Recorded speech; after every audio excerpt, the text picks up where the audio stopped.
My passion my ഹാപ്പിനെസ്സിലേക്ക് സ്വാഗതം. ഇത് എന്റെ സ്റ്റിച്ചിങ് ക്ലാസ് 14ാമത്തെ പാർട്ട് 3A സ്റ്റിച്ചിങ് ആണ്. ഇതുവരെയുള്ള എല്ലാ ക്ലാസ്സിന്റെയും വീഡിയോ ഡിസ്ക്രിപ്ഷൻ ബോക്സിൽ ഇട്ടിട്ടുണ്ട്. എല്ലാവരും കയറി ചെക്ക് ചെയ്ത് നോക്കാം. നമുക്ക് ക്ലാസ്സിലേക്ക് കടക്കാം. ഇത് ചുരിദാറിന്റെ ഫ്രണ്ട് വശമാണ്. ഫ്രണ്ട് വശത്തിൽ റൈറ്റ് സൈഡ് ആണ് ഇപ്പൊ ഞാൻ കാണിക്കുന്നത്. കാരണം റൈറ്റ് സൈഡ് മാത്രമാണ് ഇപ്പൊ പോക്കറ്റ് വെക്കുന്നത്. ഈ അടയാളപ്പെടുത്തിയിരിക്കുന്നത് ഷേപ്പാണ്. ഈ അടയാളപ്പെടുത്തി സ്ലിറ്റ് ആണ്. ഇപ്പൊ ഞാനിവിടെ വേസ്റ്റ് ഷേപ്പിന്റെ അവിടെ 1.5 ഇഞ്ചാണ് തയ്യൽ തുമ്പ് കൊടുത്തേക്കുന്നത്. ഈ സ്ലിറ്റിന്റെ അവിടെ വരുമ്പോൾ 1 ഇഞ്ചാണ് തയ്യൽ തുമ്പ് കൊടുക്കുന്നത്. ഇവിടെയാണ് നമ്മുടെ എന്ത് വരുന്നത്, തയ്യൽ തുമ്പ് വരുന്നത്. അപ്പൊ ഈ അടയാളപ്പെടുത്തിയേക്കണേന്ന് ഇങ്ങോട്ടേക്ക് നമ്മൾ ഇങ്ങനെ ചെരിച്ചിങ്ങനെ അടയാളപ്പെടുത്തി വരാണ് ചെയ്യുന്നത്. ഇപ്പൊ ലൈനിങ് തുണി വെക്കണ്ടെങ്കിൽ, തുടക്കക്കാരാണെങ്കിൽ ലൈനിങ് തുണിയും നല്ല തുണിയും തമ്മിൽ ആദ്യം ഒന്ന് ഒരുമിച്ച് പിടിച്ച് സ്റ്റിച്ച് ചെയ്തോളൂ. അത് കഴിഞ്ഞിട്ട് വേണ്ട തയ്ക്കാനായിട്ട്. അപ്പൊ ഇങ്ങനെ ചെയ്യാം. പിന്നെ ഇതാണല്ലോ നമ്മുടെ പോക്കറ്റ്. പോക്കറ്റ് ഇങ്ങനെയായിരിക്കും വരാം, മനസ്സിലായില്ലേ? അപ്പൊ പോക്കറ്റ് എവിടത്തോളം വരെ ഉണ്ടെന്ന് നോക്കിയിട്ട് ഞാൻ അത് ഇവിടെ അടയാളപ്പെടുത്താണ്. അടയാളപ്പെടുത്തുമ്പോൾ ശ്രദ്ധിക്കേണ്ടത്, ഈ വരച്ചേക്കണ വരിയില്ലേ അവിടെ വേണം നമ്മുടെ ഈ 1/2 ഇഞ്ച് നമ്മളോട് അടയാളപ്പെടുത്തിയിട്ടില്ലേ അത് വരാനായിട്ട്. ഉണ്ടോ? ഈ 1/2 ഇഞ്ച് അടയാളപ്പെടുത്തി നമ്മൾ ഈ വരച്ചേക്കണ ഈ വരയിൽ ഇങ്ങനെ വന്ന് നിൽക്കണം. അപ്പൊ അതനുസരിച്ച് അഡ്ജസ്റ്റ് ചെയ്ത് വേണം വെക്കാനായിട്ട്. എന്നിട്ട് ഒരു പിൻ കുത്തി കൊടുക്കാം.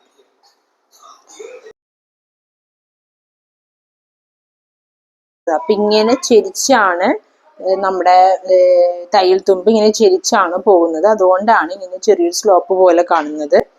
ഇതുപോലെ തന്നെ ഞാൻ ബാക്കില് റൈറ്റ് സൈഡിൽ ഇതുപോലെ തന്നെയാണ് ഞാൻ വെക്കുന്നത്. ഇനി ചെയ്യേണ്ടത് വെച്ചാല് ഇതിങ്ങനെ നേരെ ഇങ്ങനെ കൂട്ടി ഇങ്ങനെ വരയ്ക്കുക. എന്തിനാന്ന് വെച്ചാൽ വേറൊന്നിനല്ല, നമ്മൾ ഇവിടെയാണ് നമ്മൾ സ്റ്റിച്ച് കൊടുക്കുന്നത്. അതിനു വേണ്ടി മാത്രമാണ് ഞാനിങ്ങനെ കാണിക്കുന്നത്.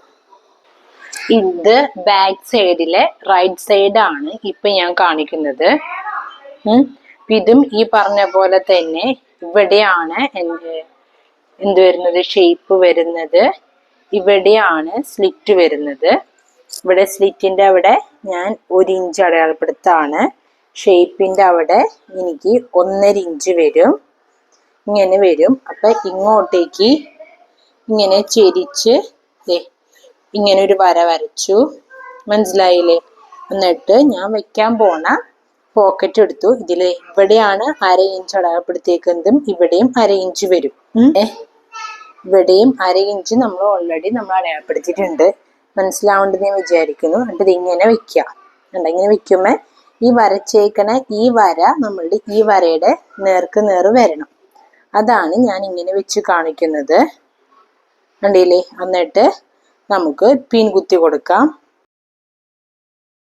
നമ്മള് ഇത് ഇങ്ങനെയാണ് സ്റ്റിച്ച് ചെയ്യുന്നത്. ഇവിടുന്ന് ഇങ്ങനെ നേരെ ഇങ്ങനെ സ്റ്റിച്ച് ചെയ്ത് കൊണ്ടുവരും. മനസ്സിലാവുന്നുണ്ടെന്ന് ഞാൻ വിചാരിക്കുന്നു. എന്തെങ്കിലും ഡൗട്ട് ഉണ്ടെങ്കിൽ എനിക്ക് മെസ്സേജ് ചെയ്യാം. എനിക്കറിയാവുന്ന രീതിയിൽ ഞാൻ നിങ്ങൾക്ക് പറഞ്ഞു തരാം. എന്നിട്ട് നമ്മൾ ഇനി സ്റ്റിച്ച് ചെയ്തെടുക്കാണ്. നമ്മൾ ഇനി അടയാളപ്പെടുത്തിയേക്കുന്നത് നമ്മളിനി സ്റ്റിച്ച് ചെയ്യാണ്.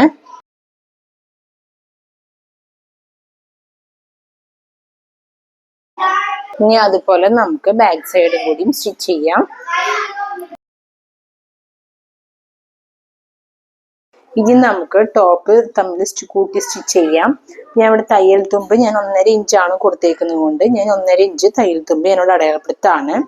സ്ലീവിന്റെ അവിടെ 1.5 ഇഞ്ച് അടയാളപ്പെടുത്തി. ഈ ആം ഹോളിന്റെ അവിടെയും ഈ പറഞ്ഞ പോലെ 1.5 ഇഞ്ച് അടയാളപ്പെടുത്തി. ഇവിടെ ഷേപ്പിന്റെ അവിടെയും 1.5 ഇഞ്ച് അടയാളപ്പെടുത്തി. സ്ലിറ്റിന്റെ അവിടെ 1 ഇഞ്ചാണ് അടയാളപ്പെടുത്തുന്നത്. സ്ലിറ്റിന്റെ അവിടെ 1 ഇഞ്ച് അടയാളപ്പെടുത്തി. ഇങ്ങനെയാണ് നമ്മൾക്ക് വരുന്നത്. മനസ്സിലായില്ല? എന്നിട്ട് ഞാൻ കൂട്ടി യോജിപ്പിക്കുകയാണ്. നമുക്ക് ടേബിൾ വെച്ച് വേണ്ട ചെയ്യാനായിട്ട്. ഞാനിപ്പോ തയ്യൽ മെഷീൻ വെച്ച് കാട്ടി തന്നുള്ളൂ.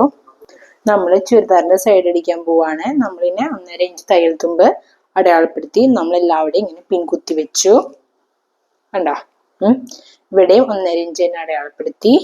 ഇവിടെ സ്ലിറ്റിന്റെ അവിടെ 1 ഇഞ്ച് അടയാളപ്പെടുത്തി ഇവിടെയും പിൻ കുത്തി വെച്ചു. മനസ്സിലാവാൻ വേണ്ടിയാണ് ഞാൻ ഇങ്ങനെയൊക്കെ പിൻ കുത്തി വെച്ചേക്കുന്നത്.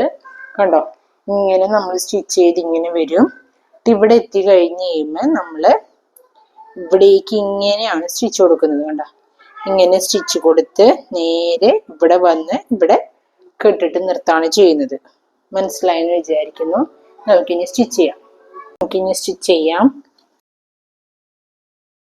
ഇവിടെയാണ് നമ്മുടെ പോക്കറ്റിന്റെ സ്റ്റിച്ച് വരുന്നത്. ഇവിടത്തോളം വരെ സ്ട്രെയിറ്റ് ആയിട്ട് അടിക്കാം. ഇവിടത്തോളം സ്ട്രെയിറ്റ് ആയിട്ട് അടിച്ചു, കണ്ടില്ലേ? എന്നിട്ട് നമ്മൾ പോക്കറ്റിന്റെ ഇത് ഇങ്ങനെ നേരെ വെക്കുക. ഇവിടെ നമ്മൾ 1/2 ഇഞ്ചാണ് നമ്മളിവിടെ ഗ്യാപ്പ് ഇട്ടിരുന്നത്, ഓർക്കുന്നുണ്ട്. അപ്പൊ ആ രീതിയിൽ ഇങ്ങനെ സ്റ്റിച്ച് ചെയ്ത് വരാം. അപ്പൊ അതൊക്കെ ഇങ്ങനെ തുണീനെ റൊട്ടേറ്റ് ചെയ്തിട്ട് നമുക്കിനി സ്റ്റിച്ച് ചെയ്യാം.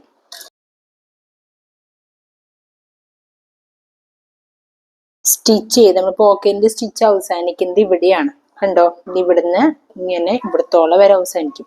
അപ്പൊ ഈ നമ്മൾ കൊടുക്കുന്ന സ്റ്റിച്ച് ഇവിടെ വന്ന് ഇവിടെ 1/2 ഇഞ്ച് മേലോട്ട് കയറി ഇവിടുന്ന് താഴേക്ക് 1 ഇഞ്ചിൽ വന്ന് കെട്ടിട്ട് നിർത്താണ് ചെയ്യുന്നത്.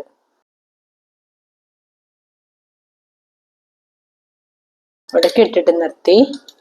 ഈ പോക്കറ്റിന് ഇവിടെ നമ്മൾ ഒരു സ്റ്റിച്ച് അല്ല കൊടുത്തേക്കണം, അതിന് ഡബിൾ സ്റ്റിച്ച് കൊടുക്കുകയാണെങ്കിൽ കുറച്ചുകൂടി നല്ലതായിരിക്കും. നമ്മൾ ഈ മൊബൈലൊക്കെ നമ്മൾ ഈ പോക്കറ്റിൽ ഇടുന്നതല്ലേ, അപ്പൊ ഇത് സ്ട്രോങ് ആയിട്ട് ഇരിക്കാൻ ഡബിൾ സ്റ്റിച്ച് കൊടുക്കുന്നത് എന്തുകൊണ്ട് നല്ലതായിരിക്കും. അപ്പുറത്തെ സൈഡും കൂടിയും സ്റ്റിച്ച് ചെയ്തെടുക്കാം. ഞാൻ പറയുന്നത് എല്ലാവർക്കും മനസ്സിലാകുന്നുണ്ടെന്ന് വിചാരിക്കുന്നു. ഇഷ്ടപ്പെടുകയാണെങ്കിൽ ലൈക്ക് ചെയ്യുക, ഷെയർ ചെയ്യുക, സപ്പോർട്ട് ചെയ്യുക. Thank you.